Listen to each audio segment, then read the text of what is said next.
നമസ്കാരം. മലയാളി വാർത്തയിലേക്ക് സ്വാഗതം. കേരളത്തിലേക്കും അതുപോലെ മറ്റ് റൂട്ടിലേക്കുമുള്ള നിരവധി ട്രെയിനുകൾ റദ്ദാക്കുകയും വഴിതിരിച്ചുവിടുകയും ചെയ്തിരിക്കുന്നു. ഏകദേശം 1.5 മണിക്കൂറിലധികമായി തൃശ്ശൂരിൽ ട്രെയിനുകൾ കുടുങ്ങിക്കിടക്കുന്നു. തൃശ്ശൂർ റൂട്ടിൽ ട്രെയിൻ വൈകുന്നു. വില്ലനായിരിക്കുന്നത് പ്രധാനപ്പെട്ട ഒരു വിഷയം. അതേക്കുറിച്ചുള്ള വാർത്തയാണ് പുറത്തു വരുന്നത്. അങ്കമാലി യാർഡിലെ അറ്റകുറ്റപ്പണി മൂലം ട്രെയിനുകൾ വൈകുന്നതായിട്ടുള്ള റിപ്പോർട്ടാണ് ലഭിക്കുന്നത്. അങ്കമാലി തൃശ്ശൂർ റൂട്ടിലെ ട്രെയിനുകളൊക്കെ പിടിച്ചിട്ടിരിക്കുകയാണ്. ബംഗളൂരു എറണാകുളം എക്സ്പ്രസ് 1 മണിക്കൂറിലധികമായി തൃശ്ശൂരിൽ പിടിച്ചിട്ടിരിക്കുന്നു. അങ്കമാലി യാർഡിലെ അറ്റകുറ്റപ്പണി മൂലം ഇന്ന് രാവിലെ 7:20 പുറപ്പെടേണ്ട പാലക്കാട് എറണാകുളം ജംഗ്ഷൻ മെമു, ഉച്ചയ്ക്ക് 2:45 പുറപ്പെടേണ്ട എറണാകുളം ജംഗ്ഷൻ പാലക്കാട് മെമു സർവീസുകളൊക്കെ പൂർണ്ണമായും റദ്ദാക്കിയിരുന്നു. തിരുവനന്തപുരം കോഴിക്കോട് ജനശതാബ്ദി എക്സ്പ്രസ് ഇന്ന് എറണാകുളം ജംഗ്ഷനിൽ സർവീസ് നിർത്തേണ്ടി വന്നു.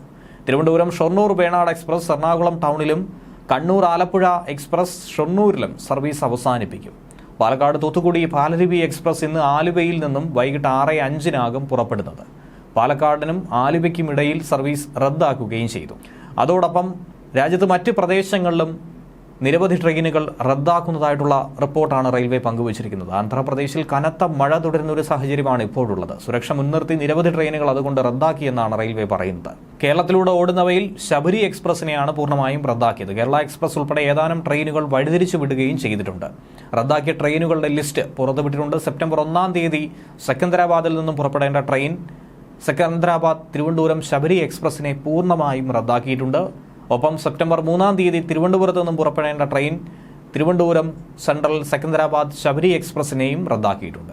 ഇനി വഴിതിരിച്ചുവിടുന്ന ട്രെയിനുകൾ ഏതൊക്കെയെന്ന് ചോദിച്ചാൽ ഓഗസ്റ്റ് 31 ന്യൂഡൽഹിയിൽ നിന്നും പുറപ്പെട്ട തിരുവനന്തപുരത്തേക്കുള്ള കേരള എക്സ്പ്രസ് നാഗ്പൂരിനും വിജയവാഡയ്ക്കും ഇടയിലുള്ള സ്റ്റോപ്പുകൾ ഒഴിവാക്കി വിജയനഗരം വഴി തിരിച്ചുവിടുകയാണ് ചെയ്യുന്നത്. ഓഗസ്റ്റ് 31 കോർബയിൽ നിന്നും പുറപ്പെട്ട കോർബ കൊച്ചുവേളി എക്സ്പ്രസ് വാറങ്കൽ ആർക്കോണം വഴി തിരിച്ചുവിടാനാണ് തീരുമാനിച്ചത്. ഓഗസ്റ്റ് 31 എറണാകുളത്ത് നിന്നും പുറപ്പെട്ട പാറ്റ്ന ജംഗ്ഷൻ സൂപ്പർഫാസ്റ്റ് എക്സ്പ്രസ് വിജയവാഡയ്ക്കും നാഗ്പൂരിനും ഇടയ്ക്ക് വഴിതിരിച്ചുവിടാനും തീരുമാനിച്ചിട്ടുണ്ട്. മഴയുടെ പശ്ചാത്തലത്തിൽ റെയിൽവേ ചെന്നൈ ഡിവിഷൻ പ്രത്യേക ഹെൽപ്പ് ലൈൻ നമ്പറുകളും നൽകിയിട്ടുണ്ട്. അതിലേക്ക് യാത്രക്കാർക്ക് വിളിച്ച് തങ്ങളുടെ ബുദ്ധിമുട്ടുകളും പരാതികളും അറിയിക്കാമെന്നാണ് വ്യക്തമാക്കുന്നത്. ന്യൂസ് ഡെസ്ക് മലയാളി വാർത്ത.